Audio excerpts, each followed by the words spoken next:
نحمده ونصلي ونسلم على رسوله الكريم أما بعد فأعوذ بالله من الشيطان الرجيم بسم الله الرحمن الرحيم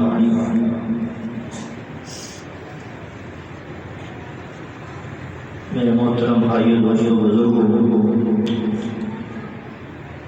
ہمارے لیے سعادت کی بات ہے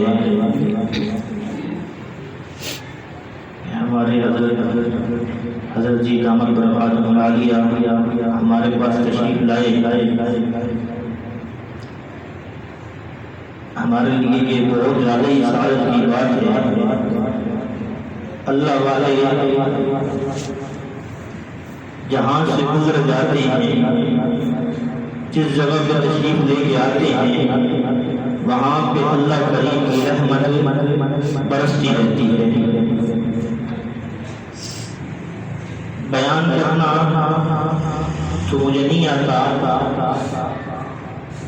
حضرت جی کو سبق سنانے اور حکم کی تعمیل کے لیے چند ایک معلومات آپ حضرات کی توجہ بھی نظر کروں گا کہ اللہ کے ولی جو ہوتے ہیں، اللہ کے جو مقبول بندے ہوتے ہیں، وہ جہاں سے گزر جاتے ہیں وہاں پہ اللہ کی رحمتیں برکتیں برستی رہتی ہیں۔ اور یہ عقیدہ نظریہ قرآن و سنت کے مطابق ہے۔ ہمارا جو سلسلہ ہے سلسلہ علی نقشبندیہ، یہ سلسلہ صدیقیہ ہے، اور یہ سلسلہ قرآن و سنت کے مطابق ہے۔ ہمارے مشائخ رسم و رواج والے تصوف کو نہیں مانتے، اسے منع فرماتے ہیں۔ وہی تصوف ہے جو قرآن و سنت کے مطابق ہے۔ اللہ تبارک و تعالیٰ نے قرآن پاک میں ارشاد فرمایا، ان الصفا والمروہ من شعائر اللہ۔ ایک جگہ کا ذکر اللہ کریم نے بیان فرمایا، صفا اور مروہ یہ پہاڑی ہے، دو پہاڑ ہیں، اس کا ذکر اللہ کریم نے قرآن پاک میں فرمایا اور فرمایا کہ یہ ہماری نشانیوں میں سے ایک نشانی ہے۔ مفہوم ہے کہ یہ ہماری نشانیوں میں سے ایک نشانی ہے۔ اب پتھر تو اور بھی ہیں، پہاڑ تو اور بھی ہیں، لیکن اللہ کریم نے اس پہاڑ کا ذکر کیوں فرمایا؟ کیونکہ اس پتھر پہ، اس پہاڑ پہ اماں ہاجرہ سلام اللہ علیہا حضرت اسماعیل کو انہوں نے لٹایا اور اس پہ انہوں نے چکر لگائے، اس پہ انہوں نے چکر لگائے۔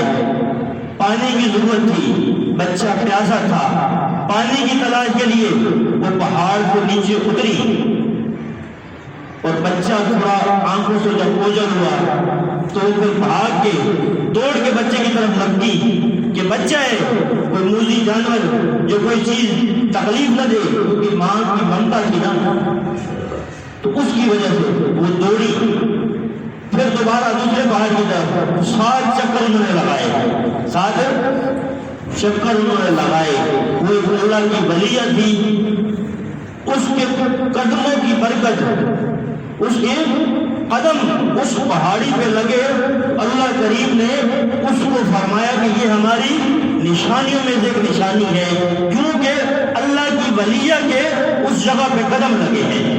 اور آج جو بھی حج کرنے کے لیے جاتا ہے یا عمرہ کرنے کے لیے جاتا ہے، اس کے لیے ضروری ہے کہ اماں ہاجرہ کی اس سنت کو زندہ کرتے ہوئے اس پہاڑی پہ اس ترتیب سے چکر لگائے۔ اب اس میں ایک سوال ہے، اماں ہاجرہ نے چکر لگائے تو اماں ہاجرہ کو تو پانی کی ضرورت تھی، اماں ہاجرہ کو پانی کی ضرورت تھی، انہوں نے پانی کی تلاش کے لیے چکر لگائے۔ ہم کیوں چکر لگائے؟ ہم کیوں چکر لگائے؟ ہم ان کی سنت کو جب زندہ کریں گے تو اللہ کریم ہمارے گناہوں کو معاف فرمائیں گے اور ہمارے قلوب میں تقوی کو داخل فرمائیں گے، ہمارے درجات کو بلند فرمائیں گے۔ یہ اللہ والوں کے قدم جہاں پہ لگتے ہیں وہاں پہ وہ اللہ کریم نے فرمایا کہ یہ ہماری نشانیاں ہیں جہاں پہ اللہ والوں کے قدم لگتے ہیں۔ تھوڑا آگے چلا جائے مقام ابراہیم ہے تو وہاں پہ حضرت ابراہیم علیہ السلام کے قدم لگے ہیں۔ اللہ کریم نے اس پتھر کا بھی ذکر قرآن پاک میں فرمایا ہے، اس پتھر کا بھی ذکر قرآن کریم میں فرمایا ہے۔ تو یہ جو نظریہ ہے کہ اللہ والوں کے جہاں پہ قدم لگتے ہیں وہ نظریہ قرآن و سنت کے بالکل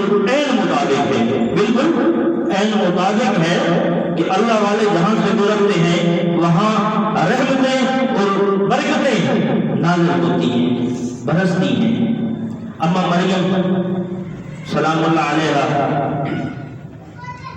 بیت المقدس کے حجرے میں تھی تو ان کو درد ذہ ہوا تو ان کو حکم ہوا کہ آپ مشرق کی طرف چلی جائیں۔ تو اما مریم وہاں سے نکلی اور جنگل کی طرف گئی اور وہاں پہ ان کے دل میں خیال ہوا کہ یہاں میرے ساتھ کوئی عورت ہوتی، واقعہ لمحہ ہے، یہاں پہ میرے ساتھ کوئی عورت ہوتی تو اللہ کریم نے فرمایا کہ اللہ کریم نے ان کو تسلی دی کہ اللہ آپ کے ساتھ ہے، اللہ کی ذات آپ کے ساتھ ہے۔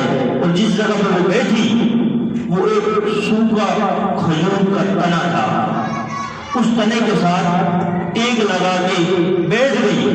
اللہ کریم نے ان کے قدموں میں سے پانی کی ایک نہر جاری کر دی، ان کے قدموں میں سے ایک پانی کی نہر کو جاری فرما دیا۔ اور جس سوکھے تنے کے ساتھ انہوں نے ٹیک لگائی تھی، کمر لگائی تھی، اللہ کریم نے اس کو سرسبز کر دیا، اس کے شاخیں نکل آئی، وہ پودا ہرا بھرا ہو گیا، اس پہ پھول لگنا شروع ہو گیا، یہاں تک کہ پھل لگنا شروع ہو گیا۔ اور اللہ کریم نے فرمایا کہ اے مریم اس کو ہلاؤ، تمہاری گود میں پکا ہوا پھل آ کے گرے گا، تمہاری گود میں پکے ہوئے پھل آ کے گریں گے۔ تو یہ اللہ والے جہاں پہ ٹیک لگا لیتے ہیں وہاں پہ بھی جو جس کے بخت سوکھے ہوتے ہیں وہ بھی ہرے ہو جاتے ہیں۔ یہ اللہ والوں کے وجود مسعود کی برکت ہے کہ جس کے ساتھ جو ان کے ساتھ اپنا تعلق کو جوڑ لیتا ہے، جن کی نسبت ان کے ساتھ ہو جاتی ہے، جن کی نسبت اللہ والوں سے ہو جاتی ہے، اس کے خشک جو بخت ہے، سوکھے ہوئے بخت ہیں، اللہ کریم ان کو بھی عطا فرما دیتے ہیں۔ یہ اللہ والوں کی نسبت کی برکت ہے، اللہ والوں کے وجود کی برکت ہوتی ہے، اللہ والوں کے قلوب کی برکت ہوتی ہے، اللہ والوں کی نگاہوں کی برکت ہوتی ہے۔ جو اللہ والوں کی نظروں کے سامنے بیٹھ جاتا ہے اللہ کریم اس کی ہدایت کا فیصلہ فرما دیتے ہیں۔ یہ اللہ والے جب کسی کو توجہ کی نظر سے دیکھ لیتے ہیں تو اللہ کریم اس کی دنیا بھی بنا دیتے ہیں، آخرت بھی بنا دیتے ہیں۔ ایک شخص نے کہا کہ میں نے بہت اللہ والے دیکھے ہیں، میں نے بہت اللہ والے دیکھے ہیں، بہت اللہ والوں کی زیارت کی ہے۔ تو کسی کہنے والے نے کیا خود کہا کہ تو نے تو بہت اللہ والے دیکھے ہیں لیکن تجھے کسی اللہ والے نے نہیں دیکھا، تجھے کسی اللہ والے نے نہیں دیکھا۔ تو اللہ والوں کے سامنے بیٹھنا یہ سعادت اور برکت سے خالی نہیں ہے، اپنے دلوں کو خالی کر کے بیٹھنا چاہیے خیالات سے، وسائل سے، کیونکہ جو اللہ والوں کی مجالس ہوتی ہیں اس میں فیوز اور برکات برستی ہیں، ان میں فیوز اور برکات ہوتی ہیں جو برستی ہیں، جس کے مقدر کا جتنا فیض ہوتا ہے اس کو ملتا ہے۔ اللہ والوں کی صحبت میں جب آدمی آئے تو اپنے دل کو خالی کر کے آئے، اپنے دل کے برکت کو خالی کر کے آئے، پوری توجہ اللہ والوں کی طرف اپنی مرکوز کرے تاکہ جو ان کے قلوب میں جو شعائیں ہیں، جو فیض ہے وہ ہمارے سینے میں بھی منتقل ہو، ہمارے سینے میں بھی، ہمارے قلب میں بھی منتقل ہو۔ تو اللہ والوں کی صحبت میں جب آدمی جائے تو حکم یہ ہے، بزرگ فرماتے ہیں کہ بھیڑ کی طرح جا کے بیٹھ جائے، بھیڑ کی طرح۔ بھیڑ جب بیٹھتی ہے تو سر کو جھکا لیتی ہے، اس کو مارے بھی صحیح مالک پھر بھی سر جھکا کے رکھتی ہے، اس کو کرو بھلا کہے پھر بھی کو سر کو جھکا کے رکھتی ہے. تو جب اللہ والوں کی صحبت میں ہم جائیں تو سر کو جھکا کے دو ظالم ہو کے بیٹھ جائیں. جو جب ان کی نظر پڑے گی ہمارے قلب پہ تو ہمارے قلب کی جو نجاستیں ہیں وہ دھل جائیں گی. ہمارے قلب کی جو نجاستیں ہیں, ہماری جو روحانی امراض ہیں وہ ختم ہو جائیں گی. ان کی توجہات کی برکت سے, ان کی نگاہوں کی برکت سے, ان کے قلوب کی برکت سے. اللہ والوں کے جو قلوب ہوتے ہیں ان کی ایک خاص قسم کی برکت ہوتی ہے, ان کی خاص قسم کی برکت ہوتی ہے. حکیم اختر صاحب رحمۃ اللہ فرمایا کرتے تھے کہ اللہ والوں کی جو قلوب کی برکت ہے, جب کوئی آدمی ان کے پاس جاتا ہے, ایک برکت تو یہ ہے کہ اللہ کریم ان کے قلوب کے اوپر جو اس آدمی کے اندر امراض ہیں اس کو کھول دیتے ہیں. اور دوسرا, ان کے جو زبان سے جو الفاظ ادا ہوتے ہیں اس میں آنے والے کی جو بیماریاں ہیں, جو مسائل ہیں, ان کا حل ہوتا ہے. جو مسائل ہوتے ہیں ان کا حل ہوتا ہے. تو اللہ والوں کی صحبت میں طالب بن کے جانا چاہیے, طلبگار بن کے, اور احترام کے ساتھ, ادب کے ساتھ جا کے بیٹھ جانا چاہیے. کیونکہ ادب پہلا خزینہ ہے محبت کے خزینوں میں. محبت کے خزینوں میں سب سے پہلا قرینہ ادب ہے. حکم بھی یہی ہے, الامر فوق الادب, یہ ہمیں حکم بھی ہے. ادب سے سب کچھ مل جاتا ہے, ادب سے, خدمت سے, اطاعت سے سب مل جاتا ہے. اللہ والوں میں محبت بھی کرنی چاہیے, اطاعت بھی کرنی چاہیے, اور جو یہ حکم فرمائے, حکم صادر فرمائے, اس پہ عمل بھی کرنا چاہیے. اللہ والوں کی گفتگو یہ توجہ اور دھیان سے سننی چاہیے. یہ توجہ اور دھیان سے, یہ بھی ادب ہے کہ ان کی گفتگو کو توجہ اور دھیان سے سنا جائے, اور جو یہ حکم صادر فرمائے اس پہ عمل کیا جائے, اس پہ عمل کیا جائے. جب اس پہ ہم عمل کریں گے پھر ترقی ہوگی, پھر ہمارے جو روحانی امراض ہیں اس کا علاج ہوگا, اس کا علاج ہوگا. ہم جب اللہ والوں کے پاس جاتے ہیں تو ہم اپنے مسائل کو ذہن میں لے کے جاتے ہیں.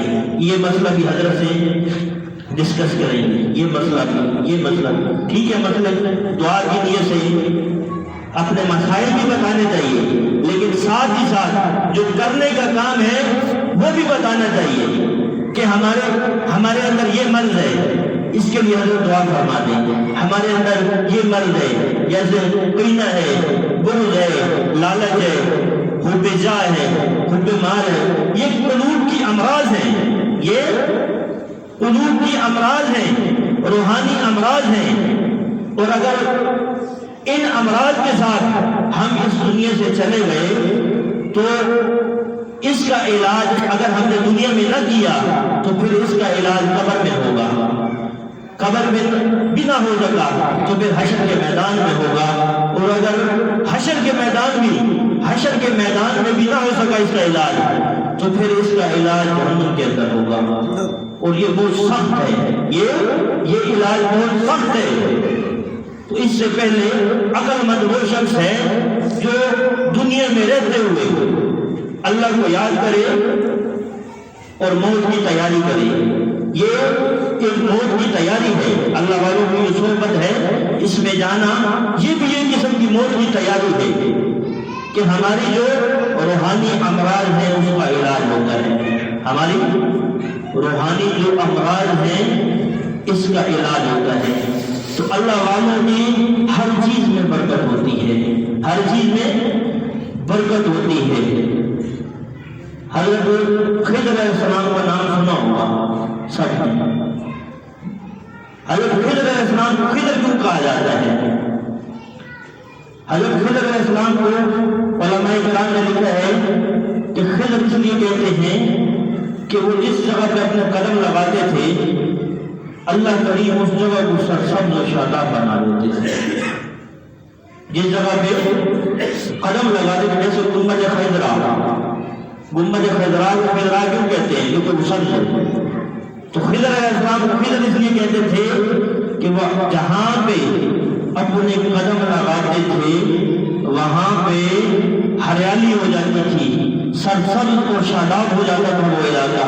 تو اللہ والے جہاں پہ قدم لگاتے ہیں وہ جگہ، وہاں پہ اللہ کی رحمتیں برستی ہیں، برکتیں برستی ہیں۔ یہ عقیدہ بغیر قرآن و سنت کے مطابق ہے، بغیر قرآن و سنت کے مطابق ہے۔ ایک دفعہ نبی علیہ السلام کہیں پہ سفر میں تھے، تو اویس کرنی رحمۃ اللہ علیہ نبی علیہ السلام کے پاس خدمت کی غرض سے گئے۔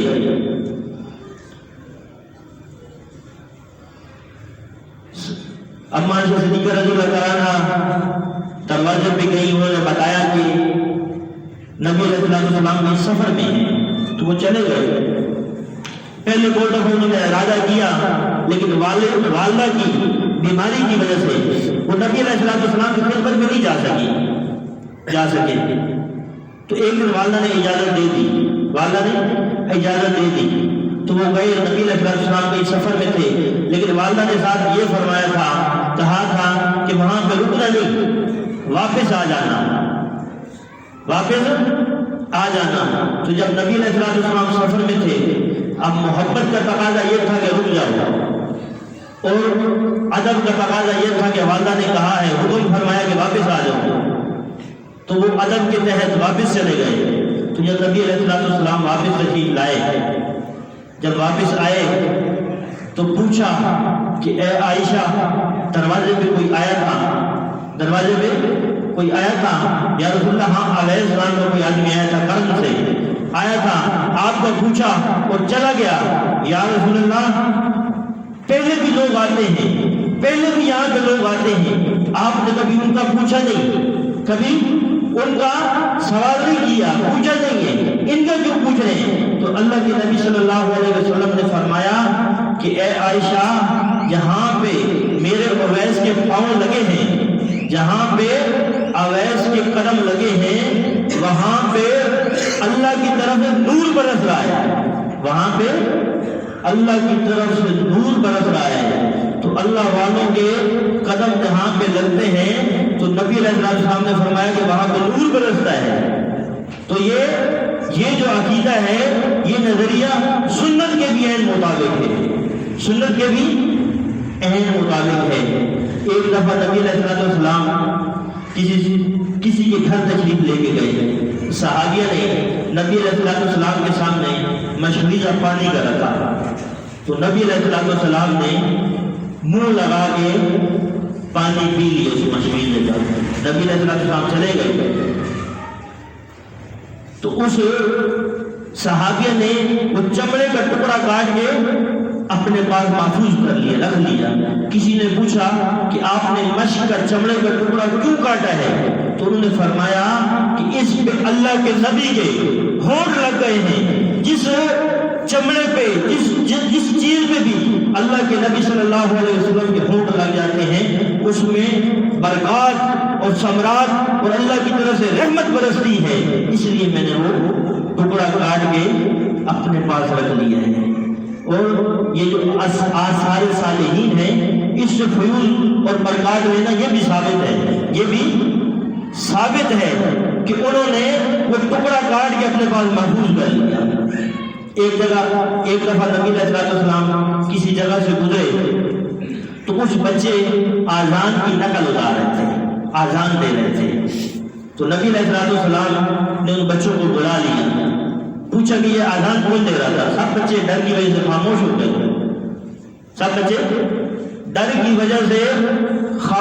گئے، تو نبی علیہ السلام نے فرمایا کہ باری باری سارے بچے آذان دیں۔ سب بچوں نے آذان دی۔ ایک بچہ جس نے سب سے آخر میں آذان پڑھی، وہ ابو موضوع رضی اللہ تعالیٰ عنہ، نبی علیہ السلام نے اس کی پیشانی پہ، اس کے سر پہ ہاتھ پھیرا شفقت سے، محبت سے، اور فرمایا کہ آج کے بعد تو اللہ کے گھر یعنی بیت اللہ میں آذان پڑھے گا۔ تو وہ بچہ گھر گیا، اپنی والدہ کو بتایا، سارا واقعہ بتایا۔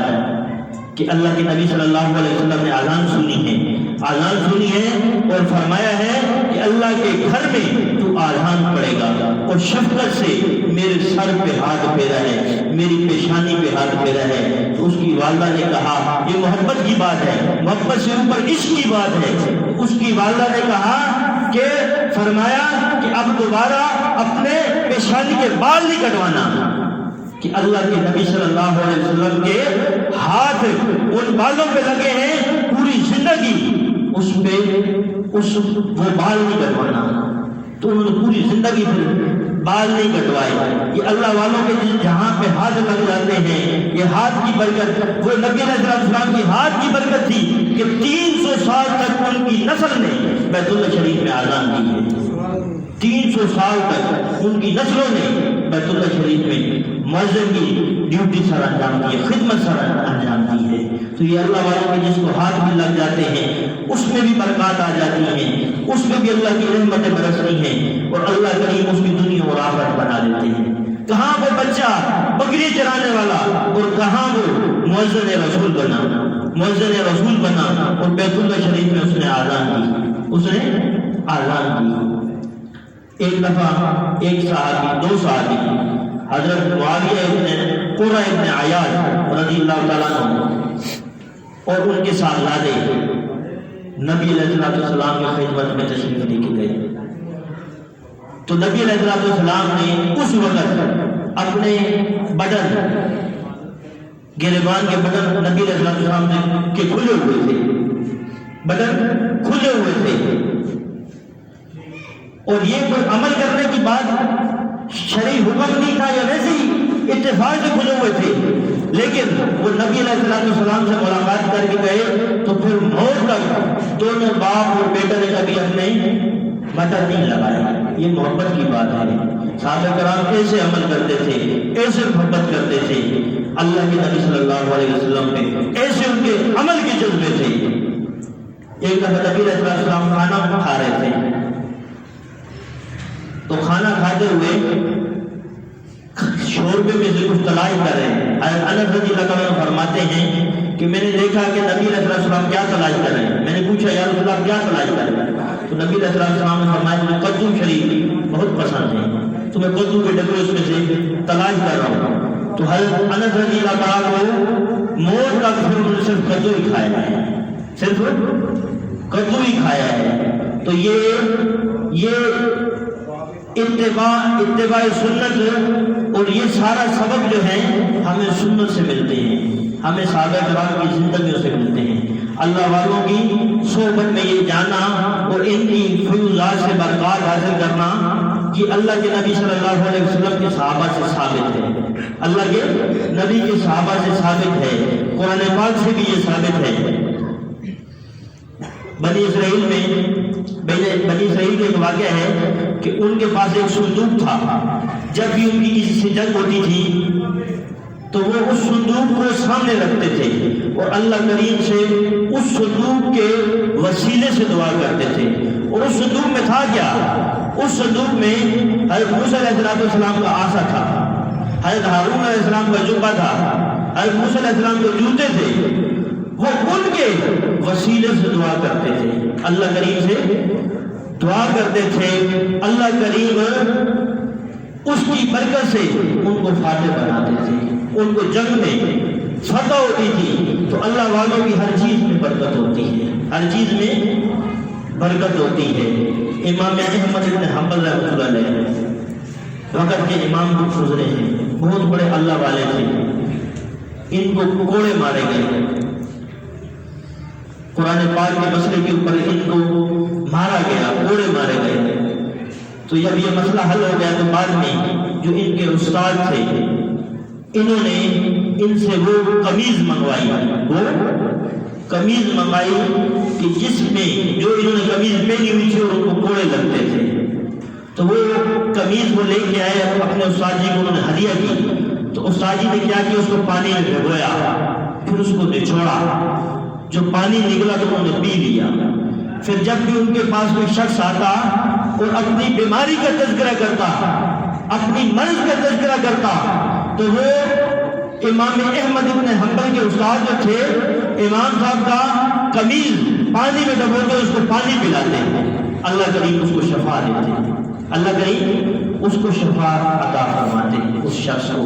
تو یہ اللہ والوں کی ہر چیز، جو چیز اللہ والوں سے مس ہو جاتی ہے، اللہ والوں کے ساتھ لگ جاتی ہے، اس میں اللہ کریم نے شفا بھی رکھی ہے، برکت بھی رکھی ہے، اور اللہ کریم کی رحمت بھی برستی ہے، اللہ کریم کی رحمت بھی برستی ہے۔ وہ یوسف علیہ السلام کا قمیض انہوں نے اپنے والد کے پاس بھیجا، یوسف علیہ السلام نے اپنا قمیض اپنے والد کے پاس بھیجا کہ میرے والد کو بولو یہ اپنی آنکھوں سے لگا لیں، یہ اپنی آنکھوں سے لگا لیں۔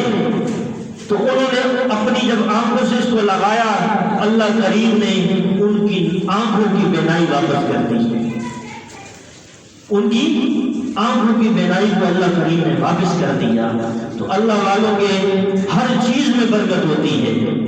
تو جب اللہ والوں کے ساتھ جو چیز مس ہو جاتی ہے، جو لگ جاتی ہے، اس میں اتنی برکت ہے، تو اللہ والوں کے قلوب میں کتنی برکت ہوگی، اور اللہ والوں کے وجود میں کتنی برکت ہوگی۔ اللہ والوں کے وجود یہ غنیمت ہے، دنیا والوں کے لیے غنیمت ہے، ان سے فائدہ حاصل کرنا چاہیے، اپنے تعلق کو اللہ والوں سے مضبوط کرنا چاہیے۔ جب ہم اپنا تعلق اللہ والوں سے مضبوط کریں گے، جب ہم اپنا تعلق ان سے جوڑیں گے، تو پھر جو ان کے اوپر اللہ کریم کی طرف سے رحمتیں برستی ہیں، برکتیں برستی ہیں، اس میں سے حصہ ہمیں بھی نصیب ہوگا۔ اللہ والا جو ہوتا ہے، اللہ کا جو ولی ہوتا ہے نا، جو اللہ والے ہوتے ہیں، اللہ کریم ان کے قلوب کے اندر دن میں 70 دفعہ جھانکتے ہیں، دن میں 70 دفعہ جھانکتے ہیں۔ تو اللہ والوں کے قلوب میں جس کی محبت ہوگی، اللہ کریم اس سے بھی محبت فرماتے ہیں، اللہ کریم اس شخص سے بھی محبت فرماتے ہیں۔ تو اللہ والوں سے اپنی محبت کو مضبوط کرنا چاہیے، اللہ والوں کے ساتھ اپنے کنڈے کو جوڑنا چاہیے، اپنے تعلق کو مضبوط کرنا چاہیے۔ یہ جو بیعت کا تعلق ہے، یہ جو بیعت کا نسبت ہے، اللہ والوں سے نسبت جوڑنا ہے، یہ بھی سنت عمل ہے، یہ بھی بیعت کا کرنا، اللہ والوں کے ہاتھوں میں اپنے ہاتھوں کو دینا، یہ سنت عمل ہے، یہ مستحب کا درجہ رکھتا ہے۔ لیکن نفس کی جو اصلاح ہے وہ فرض عین ہے، نفس کی اصلاح فرض عین ہے۔ اس فریضے کو ادا کرنے کے لیے بھی ضروری ہے کہ اللہ والوں سے اپنے تعلق کو جوڑا جائے، اللہ والوں سے اپنے تعلق کو جوڑا جائے۔ جب ہم اللہ والوں سے اپنا تعلق کو جوڑیں گے تو پھر ان کی دعاؤں میں ہمارے لیے حصہ ہوگا، ان کی دعاؤں میں ہمارا بھی حصہ ہوگا۔ جب یہ رو رو کے اللہ کریم سے دعائیں کریں گے، اللہ کریم سے رو رو کے مانگیں گے، تو اس میں ہمارا بھی حصہ ہوگا، ہمارا بھی حصہ ہوگا۔ حضرت علی حجویری رحمۃ اللہ علیہ کا واقعہ ہے کہ وہ کوئی سفر میں جا رہے تھے، دریا کا سفر تھا، کشتی میں سوار ہوئے، تو حضرت یہ اللہ والوں کی ترتیب ہوتی ہے کہ جہاں پہ بھی بیٹھتے ہیں کہ ان کا تعلق اللہ کریم سے جڑا ہوا ہوتا ہے، تو وہ بیٹھے اور انہوں نے کنیکشن اپنا اللہ سے جوڑ لیا، مراقبہ میں بیٹھ گئے، سر کو جھکا لیا۔ یہ جو مراقبہ ہے، یہ مراقبے کا عمل یہ بھی نبی علیہ السلام سے ثابت ہے، یہ بھی نبی علیہ السلام کے اعمال میں سے ایک عمل ہے۔ ہمارے سلسلہ علی نقشبندیہ کا ہر عمل نبی علیہ السلام سے ثابت ہے، ہر عمل ثابت ہے۔ مراقبے میں نبی علیہ السلام نبوت کے ملنے سے پہلے بھی مراقبہ فرماتے تھے، اور نبوت کے ملنے کے بعد بھی مراقبہ فرماتے تھے۔ جب پہلی وحی آئی تو نبی علیہ السلام غار حرا میں مراقبے میں بیٹھے تھے، نبی علیہ السلام کے معمول میں برکت تھا، تھوڑی سی کھجوریں لے لیتے تھے، آب زمزم کا پانی لے لیتے تھے، اور غار حرا میں جا کے بیٹھتے تھے۔ اور اس وقت جب نبوت ملی بعین، اس وقت بھی نبی علیہ السلام مراقبہ کی حالت میں تھے، اور بعد میں بھی نبی علیہ السلام کا معمول مبارک تھا۔ یہ مسجد نبوی شریف کے اعمال میں سے عمل ہے مراقبے کا کرنا، کہ نبی علیہ السلام اصحاب صوفہ کے چبوترے پہ جا کے مراقبہ فرماتے تھے۔ ایک دفعہ مراقبے میں بیٹھے تھے تو کسی اپنے تقاضے کے لیے وہ حجرہ عائشہ کی طرف گئے، گھر کی طرف گئے، تو جبرائیل علیہ السلام آئے اور انہوں نے فرمایا کہ اللہ کریم آپ کو حکمت فرماتے ہیں کہ جا کے مراقبت میں جا کے جو صحابہ جو بیٹھے ہیں ان کے ساتھ جا کے بیٹھ جائیں، جو صحابہ بیٹھے ہوئے ہیں ان کے ساتھ بیٹھ جائیں، جس عمل کے لیے، جس کام کے لیے، جس تقاضے کے لیے آپ اٹھے ہیں وہ تقاضا بعد میں کر لیجیے گا۔ تو نبی علیہ السلام واپس تشریف لے گئے، ایک ساتھی سے پوچھا اے میرے صحابہ کیا کر رہے ہو آپ؟ انہوں نے کہا یا رسول اللہ ہم اللہ کا ذکر کر رہے ہیں، ہم خفی ذکر جو ہے یہ بھی نبی علیہ السلام نے ثابت ہے نا، تو فرمایا کہ ہم اللہ کا ذکر کریں۔ دوسرے صحابی سے پوچھا، تیسرے صحابی سے پوچھا، انہوں نے فرمایا یا رسول اللہ واللہ ہم اللہ کا ذکر کر رہے ہیں۔ تو نبی علیہ السلام نے فرمایا جس کا مفہوم ہے کہ اے میرے صحابہ مجھے تمہارے ذکر کرنے میں شک نہیں ہے، بلکہ اس بات میں مہر لگا رہا ہوں کہ مراقبے کا عمل اللہ کریم کو بھی پسند ہے۔ یہ جو ہم خفیہ بیٹھ کے ذکر کرتے ہیں، سر کو جھکا لینا، آنکھوں کو بند کر لینا، زبان کو تالی سے لگا لینا، پوری توجہ دل کی طرف، دل کی توجہ ذات باری تعالیٰ کی طرف، یہ عمل اللہ کریم کو بھی پسند ہے۔ تو حضرت علی حجویری رحمۃ اللہ علیہ وہ کشتی میں بیٹھے تھے، سر کو جھکا لیا تو جو اللہ کریم کی طرف کر لی، ہوا تھی، ہوا کی وجہ سے ان کی ٹوپی اتری، گر گئی نیچے، سر پہ انہوں نے اسرا لگوایا ہوا تھا، ہٹ دی۔ اب وہاں پہ اس کشتی میں بچے بھی سوار تھے، تو ایک بچے نے سر پہ ہاتھ پھیرا، اس کو نرم لگا سر، دوسرے کو بتایا، اس نے بھی ہاتھ لگا دیا، تیسرے نے بھی لگا دیا، ایسے بچوں نے وہ کھیل بنا لیا، ایک بچے نے تھپڑ مار دیا۔ اب اس میں جو عورتیں اور مرد تھے وہ دیکھ رہے تھے تماشا کہ بچے کھیل رہے ہیں، اس بزرگ کے سر کے ساتھ بچے کھیل رہے، بچوں نے تھپڑ مارنے شروع کر دیے اور وہ ہنسی مذاق میں لگ گئے کہ یہ دیکھیں بچے کیا کر رہے ہیں۔ تو حضرت علی حجویری رحمۃ اللہ علیہ کے قلب پہ اللہ کریم نے الہام کیا کہ اگر، کیونکہ اللہ کو اپنے جو دوست ہیں ان کی کوئی بے ادبی اور گستاخی کرے یہ بھی اللہ کریم کو برداشت نہیں ہے۔ فرمایا کہ آپ حکم کریں میں اس کشتی کو بھی پلٹ دوں، میں اس پوری کشتی کو بھی پلٹ دوں، تو وہ اللہ والے بہت شفیق ہوتے ہیں۔ فرمایا کہ یا اللہ پاک اگر آپ نے پلٹنا ہی ہے تو جو کشتی میں سوار ہیں ان کے قلوب کو پلٹ دیں، ان کے قلوب کو پلٹ دیں۔ تو کتابوں میں لکھا ہے کہ جتنے افراد، عورتیں بھی، مرد بھی، بچے بھی جو اس کشتی میں سوار تھے، موت سے پہلے اللہ کریم نے سب کو اپنا دوست بنا دیا، سب کو اپنے جو دوستی کا تاج ہے ان کے سروں پہ سجا دیا۔ تو یہ اللہ والے دعائیں کرتے ہیں، ان سے جو تعلق ہے اپنا تعلق کو مضبوط کرنا چاہیے۔ جتنا ہمارا اللہ والوں سے تعلق کو مضبوط ہوگا اور ہم ان کے جو یہ حکم صادر فرمائیں گے اس پہ عمل کریں گے اتنا ہی زیادہ فائدہ ہوگا، اتنا ہی زیادہ فائدہ ہوگا۔ جب ہم اللہ والوں سے اپنا نسبت قائم کرتے ہیں، اپنا تعلق کو قائم کرتے ہیں، پھر یہ قلوب پہ انگلی لگاتے ہیں، یہ انگلی کا لگانا بھی ثابت ہے، یہ انگلی کا لگانا بھی ثابت ہے، انگلی لگاتے ہیں تو پھر یہ قلب کے اندر ایک پودا لگ جاتا ہے، ایک پودا لگ جاتا ہے۔ تو ایک قاعدہ ہے کہ پودا جو ہوتا ہے، چھوٹا جب پودا ہم لگاتے ہیں تو اس کو پانی کی ضرورت ہوتی ہے اور اس کو کھاد کی بھی ضرورت ہوتی ہے اور اس کو باڑ کی بھی ضرورت ہوتی ہے۔ تو جو پانی ہے وہ اللہ کریم کا ذکر ہے، اللہ کریم کا ذکر ہے، اور اس میں جو کھاد ہے وہ اللہ والوں سے تعلق ہے، اللہ والوں سے تعلق ہے، وہ اس کی کھاد ہے، اور اس کی جو باڑ ہے وہ تقویٰ ہے۔ تو یہ تین چیزیں ہیں جس پہ پھر عمل کرنا ہوتا ہے، پھر یہ پودا سب اور شاداب ہو جاتا ہے، تناور درخت بن جاتا ہے۔ کون کون سے؟ ایک اللہ کریم کا ذکر ہے، دوسرا اللہ والوں سے صحبت ہے، اور تیسرا باڑ ہے۔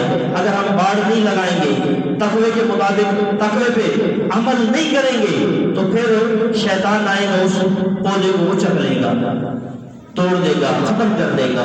کھاد نہیں دیں گے تو جو مطلوبہ نتائج ہیں، جو جس مقصد کے لیے وہ اللہ والوں نے پودا لگایا تھا، وہ مطلوبہ نتائج، وہ پھلدار درخت نہیں بن سکے گا، وہ پھل نہیں دے سکے گا۔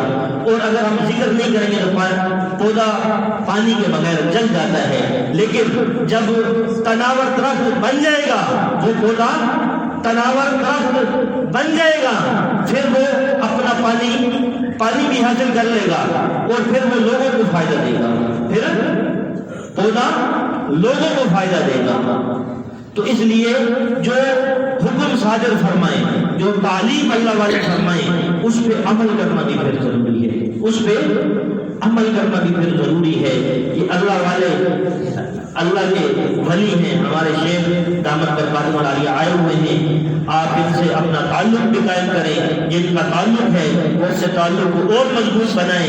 یہ اللہ والوں کی جو نسبتیں ہیں، یہ اللہ والوں کی نسبتیں دنیا میں بھی کام آتی ہیں، قبر میں بھی کام آئیں گی، حشر کے میدان میں بھی کام آئیں گی، اور جنت میں بھی کام آئیں گی۔ جنت میں جانے کے بعد بھی یہ نسبتیں کام آئیں گی۔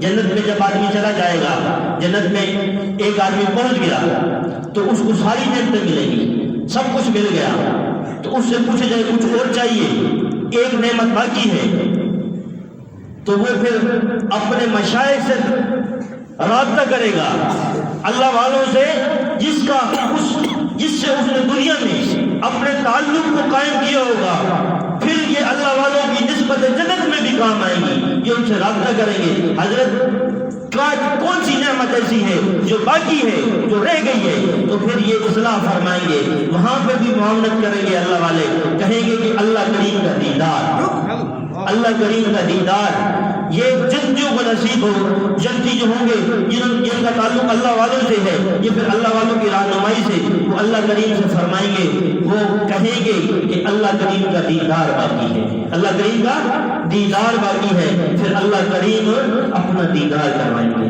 اور جنت میں کوئی عبادت نہیں ہے، جنت میں کوئی عبادت نہیں ہے، لیکن نقش بندیوں کے لیے ایک عبادت جنت میں بھی ہے کہ جب اللہ کریم، بزرگ فرماتے ہیں، جب اللہ کریم اس کو اپنا دیدار کروائیں گے، اس شخص کو اپنا دیدار کروائیں گے جو دل میں اللہ کریم کو یاد کرتا ہوگا، جو دل سے اللہ اللہ کرتا ہوگا، تو جب اللہ کریم کو وہ دیکھے گا تو اس کے قلب سے آواز آئی اللہ اللہ اللہ، تو اس کا قلب پکارے گا، اس کے قلب سے یہ ضربے جاری ہو جائیں گے، اس کا قلب ذکر کرنے لگ جائے گا جنت میں بھی۔ اور جنت میں آدمی کس چیز پہ ندامت کرے گا؟ سب سے زیادہ ندامت کو ایک ہی چیز پہ کرے گا، جو وقت اس کا اللہ کریم کے ذکر کے بغیر گزرا ہوگا، اس کا جو وقت اللہ کریم کے ذکر کے بغیر گزرا ہوگا، اسی پہ ندامت کرے گا۔ حدیث شریف کا مفہوم ہے کہ جنت میں جانے کے بعد اہل جنت کو کسی چیز کا قلب اور افسوس نہ ہوگا بجز اس گھڑی کے جو اللہ کریم کے ذکر کے بغیر گزری ہوگی، اسی پہ ندامت کرے گا۔ تو ابھی ٹائم بھی ہو گیا ہے، اللہ تبارک و تعالیٰ کہنے سننے سے زیادہ عمل والا بنائے۔ ابھی مغرب کی نماز کے بعد ذکر و مراقبے کی ترتیب ہے، پھر عشاء کی نماز کے بعد بیانات کی ترتیب ہے، پھر لنگر کی ترتیب ہے۔ تمام ساتھی دل جمی کے ساتھ بیٹھیں اور اللہ تبارک و تعالیٰ کہنے سننے سے زیادہ عمل والا بنائے۔